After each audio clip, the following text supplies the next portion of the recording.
Mornings with Madonna at the mansion on the hill. Wake up with our gorgeous Queen Madonna. Good morning to you.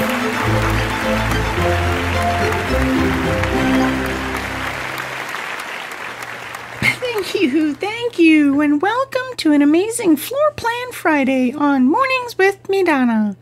Today we get to look at more architectural drawings of the mansion done by famed architect Edwin Hewitt.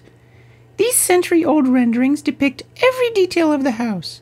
Today there are 4 on the board, so we have a lot to explore. Grandma, don't forget to tell what that one lady complained about. Okay, Cliffy Pooh. So instead of zooming in on the video, we will cut away to pictures of the board for better resolution. Cliffy Pooh, it was more of a suggestion than a complaint from a viewer. Well, if I had said it, you would say I'm complaining, Grandma. Cliffy Pooh, why don't we look at the first rendering? This one in the upper right depicts the flower boxes. A few weeks ago, we saw the work-off, which was sent to the fabricator, the metalsmith. It was a 1-to-1 scale drawing, but this picture is for the owner, Eugene Carpenter, to approve. Grandma, these drawings are really beautiful.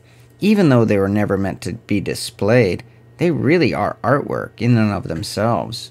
Yes, Cliffy Pooh. Look how Edwin Hewitt drew the metal turn of the flower box as it wraps around the side. Remarkable. Let's look at the next drawing. These are the door styles Hewitt wanted in the stables. They look like they would have been in a stable. Eugene or Merrette Carpenter decided on 5 panel doors, which look better in a living space, which shows that there were limits to how much they wanted their carriage house to look like a barn. Grandma, he even drew a cross-section of the gutters. That's pretty thorough. Yes, Cliffy Pooh. The gutters were not just stapled onto the side of the building. They were integrated into the architecture. The next drawing is an interesting cross-section of the front terrace. The reason why it is especially interesting is because a long flower planter that was designed to go across the whole front of the house was axed. You can see the pencil drawing that continues the concrete of the terrace right up into the front wall of the mansion, instead of having the planter in the terrace. Also, at some point it was decided to not backfill under the terrace. The terrace is hollow underneath and is used to moderate the temperature in the house. Moderate the temperature, Grandma? You mean like cool the house?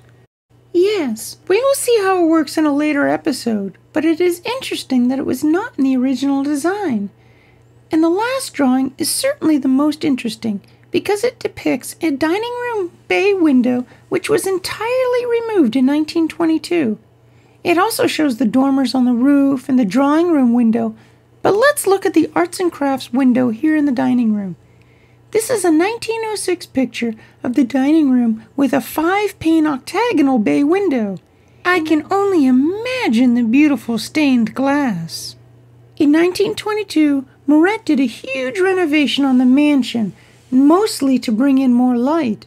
The window here was turned into a curve, which allowed for more floor space in the dining room and more light. Grandma, the stories behind the drawings are neat, but I just love looking at the artwork. I agree, Cliffy Pooh. It is remarkable that these hundreds of drawings were done by hand. Thanks for your help today, Cliffy Pooh. Go in my purse, get $1, and treat yourself. And thanks for watching, and don't forget to treat somebody else by sharing this video. Pushing like helps a lot too. Have a great weekend, and we will see you on Monday on a Meetup Monday that will make your jaw drop. I promise you have never seen history like this before. Promise. See you then on Mornings with Madonna.